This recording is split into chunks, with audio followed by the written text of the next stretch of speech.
I'm here at the CERES Terra Wonder Playspace today in CERES, which is the environmental park.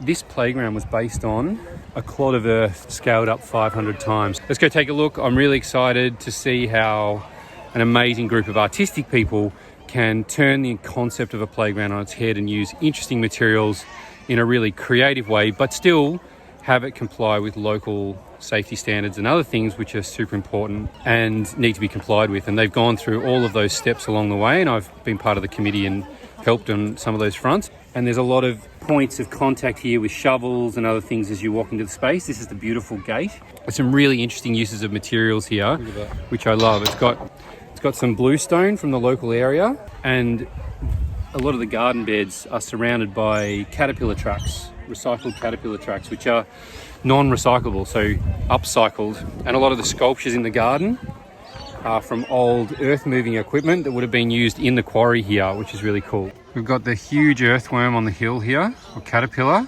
with its big digger claws. 2 cubby houses that connect these two, and then a crane that kind of swings around in this space. There's a central dome, the Cal Earth dome that was always here. There's a loose parts area, which I'm proud to say that I was advocated heavily for, and a bunch of sand pits here. The train I think is still yet to be openable so that they can have parties and other things going on, and to then enclose this space for a private space for birthday parties and things, organic, natural, healthy birthday parties. And then this is all going to be treed here. I haven't actually yet seen this whole space yet. And then here's the big dome on the top, the big tire dome that they put on the top. So I'm really excited. These are some of the working drawings that the amazing STEPHEN Mushin did. This is some of the renderings, original renderings of what they were doing. So let's go in and see what it looks like. So this is the loose part space that still needs stuff put in it. The giant caterpillar, oh my goodness, isn't this thing incredible? I just got to get a shot of this, Juno. Look at the size of this thing. This is the front claw of what is an absolutely amazing and huge millipede. And this is the head of this object, and the mouth with all these giant cogs and pistons and wheels and stuff. So the legs are made out of recycled rope from this giant sailboat. They had hundreds and hundreds of kilos of all these ropes have been bound up. And then this is all sustainably sourced timber from windrows. And let's go inside. Wow, this is amazing. How cool is that? A giant motorbike tire butthole.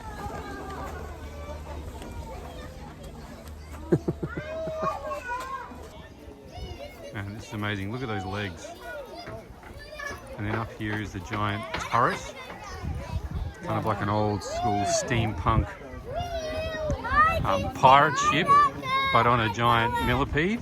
And all of this beautiful work with the recycled conveyor belt rubber, which again is completely unrecyclable. How cool is that? That is so awesome. There may be in the future giant cocoons suspended up in these trees with ropes between them. They've got the ropes, but that bit obviously I think requires a bit more budget. So if anyone's got a bit more money, it'd be great to help. So this dome is made just with bags of packed soil stacked on top of each other and then rendered. So you get this beautiful, strong structure.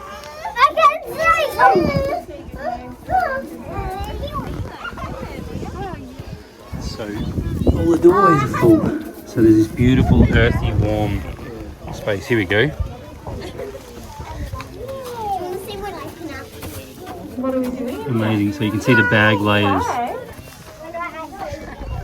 All of these micro soil creatures have been made by an artist, and they're all made out of recycled bits of what looks like shipping sailcloth and fabric, and yeah, really, this is really amazing. Look at this.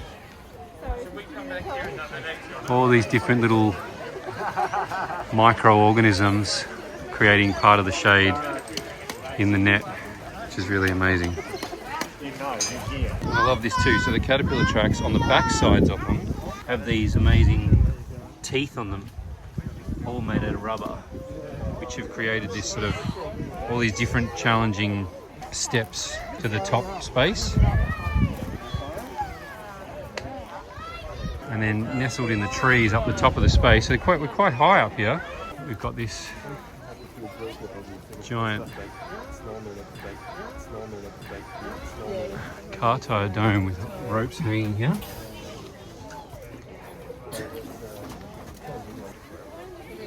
A really risky and challenging space with lots of challenges for different age kids. Yeah, I'm just super happy to have been part of this project. Nick Kermy, who's done a lot of the building management and finding all the pieces and a lot of the hands-on stuff, with a whole team of people here from CERES, and Steve Mushin, and all the guys on the committee who are really great, Vanessa Chappell and Mary Jevons, to name a few. And Paul Grover, who did a lot of the safety stuff. I've got to hand it to that guy. He's really fantastic at helping with these more unusual spaces to comply with the standards, which is actually not as hard to do as you would think. And I think my summary statement that I want to talk about is that it is just so important that people understand that playgrounds don't need to be what a lot of people think they need to be safe and to comply with the standards. You can make a crazy space like this comply with safety standards in Australia. And I think this is a real call to action for the commercial playground industry and architects, landscape architects and playground designers to really take some challenging steps. And we've seen a lot of that with those suppliers more recently doing much more interesting things. More importantly, it's a call to action for councils to really look carefully through what commercial playground suppliers supply, because they often make stuff that is a bit out of the box but is not a replacement of what was there, and councils often want to put back what was there in the first place because it doesn't ruffle anyone's feathers. But I think now's the time that we're kind of getting a bit sick of those pole and platform playgrounds, and we need to step up and do some more interesting things for children and make our public spaces more interesting and beautiful, so that people can go to different places at different times to have different experiences, instead of having this slide seesaw platform kind of experience. There's actually not a slide in this entire space. There's not a seesaw. There is a sandpit. I think sandpits are great. Loose parts are fantastic, which I'm really glad they included here, even though they're a little bit more challenging to manage sometimes. This is a really landmark space that I'm excited to have been part of. I hope you've enjoyed the tour, and please come down and see it if you're near here. And I hope this gives you a kick and pushes you on to design better spaces, or if you're a citizen, to request more creative spaces when those things are being put in your community.